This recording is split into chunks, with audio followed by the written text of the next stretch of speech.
છે અહીંયા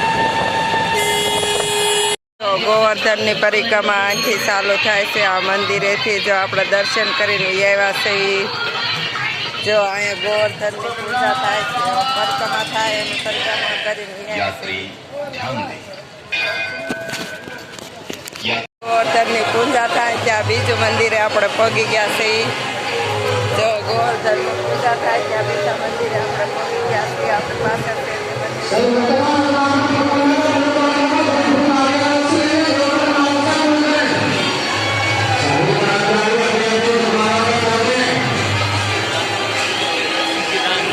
રાધા કૃષ્ણની કેવી સરસ મૂર્તિ છે હનુમાન દાદાની આ બાજુ આપણે પરિક્રમા ફરવાની છે જો હંસાબાઈ અને એ દર્શન કરી લીધા છે વજુદાર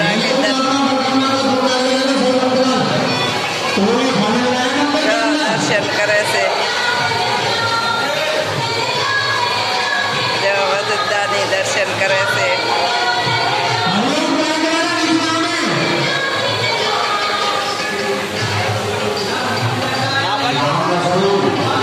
દર્શન કરે મંદિરના દર્શન કરી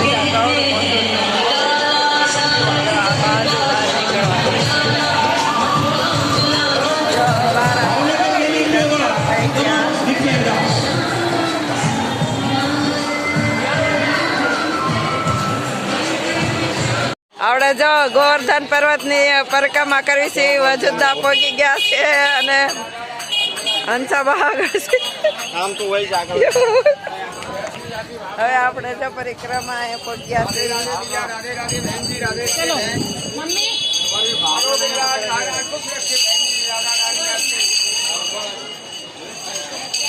વાહ વજુદા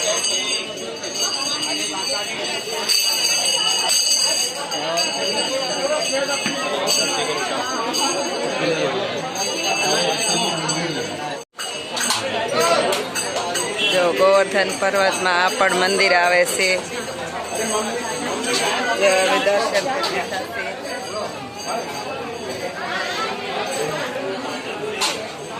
રાધા રાની તો હોય જ તે રાધા રાની અને બ્લુ કલરના કેવા સરસ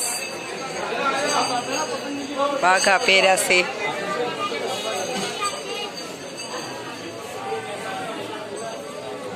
ને હેથ્યા જો કેવા ગાયના ઓલાના કરેલા છે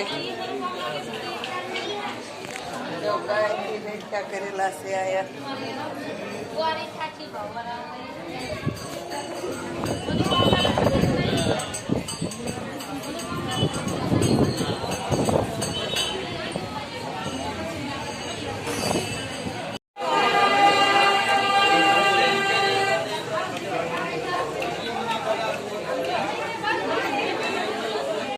આપણે પરિક્રમા પાછા બીજા મંદિરે જાય છે અને જો જમવાનું બધી બપોરનો ટાઈમ થઈ ગયો એટલે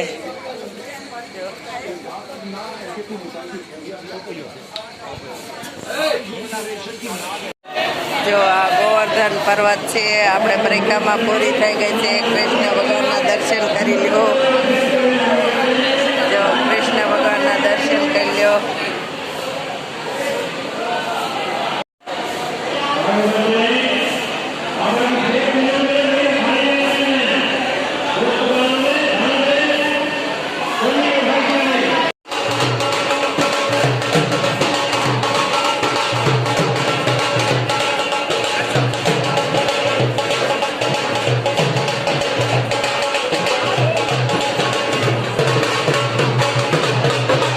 આપણે આ પાર્કિંગ છે અને પાર્કિંગની સામે તે જો અંબેજી માની કેવડી મોટી મૂર્તિ છે તમે પણ બધા દર્શન કરી લો અને જે આપણે નજીકથી નહીં પણ દર્શન કરવા જવાનું છે જો આપણી પાછળ છે ને કેવડી મોટી જબરી મૂર્તિ છે અને આપણે ત્યાં દર્શન કરવા પણ જવાના છે પાર્કિંગની હમીત આવી છે અંબે માત કી જય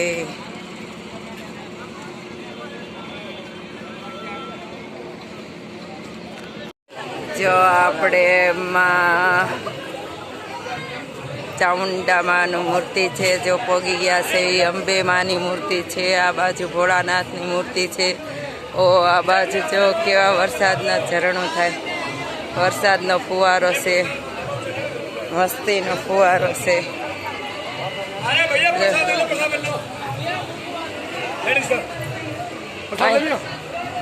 માની મૂર્તિ કેટલી મસ્ત મૂર્તિ છે.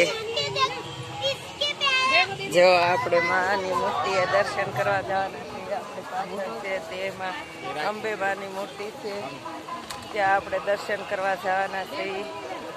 કેટલી મસ્ત મૂર્તિ છે, જો કેવડી મોટી મૂર્તિ છે. હનુમાનજી પડખે છે, પડખે હનુમાનજીની મૂર્તિ બહુ મોટી છે. પાછળ ભોળાનાથની મૂર્તિ છે, તે પણ બહુ મોટી છે. જો અંબે માની પડખે હનુમાનજી મહારાજ કેવા સરસ બિરાજમાન છે. આપણી પાછળ જો હનુમાનજી મહારાજ અને અંબે માની કેટલી મસ્ત મૂર્તિ છે. આપણે જે ઠેઠ પાસે જવાના છીએ.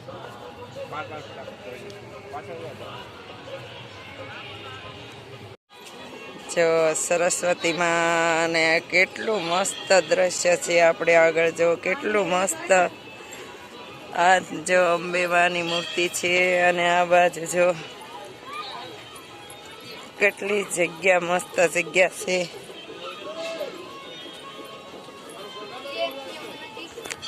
જો આપણે જોવા પડી જશે.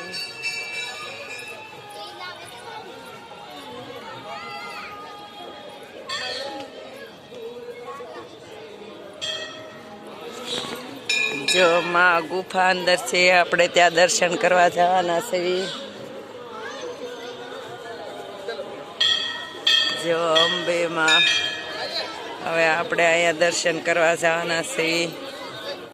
જો અંબે માના દર્શન કરી લો, કેટલી મસ્ત મૂર્તિ છે અંબે માની.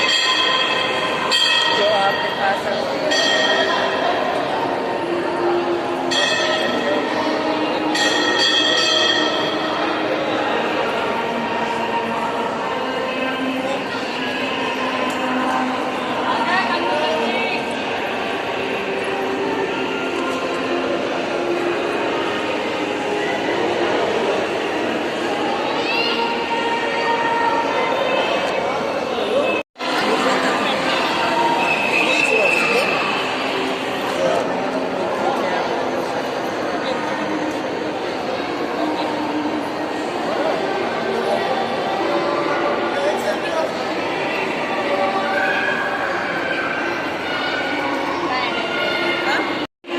કોઈ પણ કાર્ય હોય તો ગણપત દાદાના પહેલા દર્શન થાય છે. ગણપત દાદાના આપણને દર્શન થઈ ગયા છે.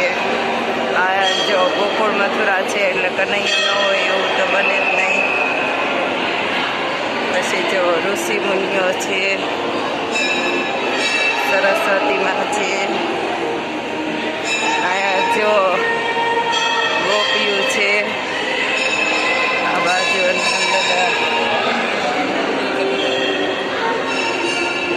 આ બાજુ જો બ્રહ્માજી છે, જો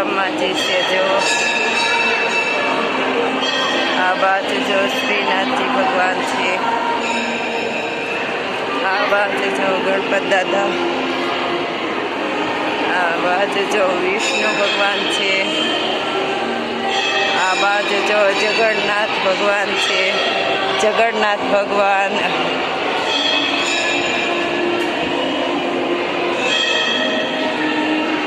આ બાજુ જો ગીતાજીમાં છે તે વિરાટ રૂપ છે કૃષ્ણ ભગવાનનું.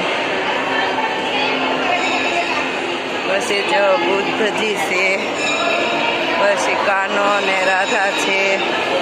પછી જો શ્રીનાથજી છે, શ્રીનાથજી ભગવાનના દર્શન.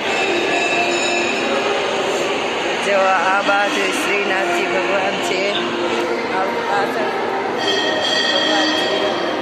અને આ બાજુ જો કાર્તિકેય ભગવાન, ભોળાનાથ, ગણપતદા, કાર્તિકેય.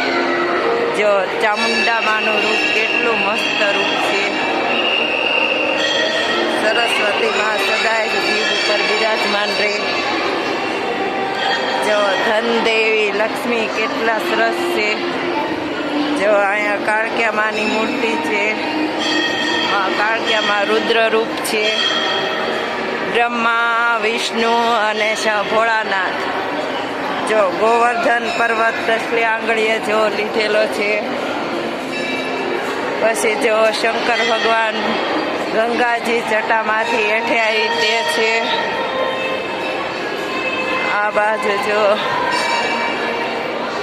આ બાજુ રામ, લક્ષ્મણ, સીતા, હનુમાનજી.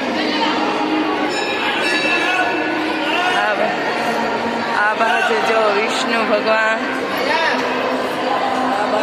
સાંઈ બાબા છે આપણી પાસે.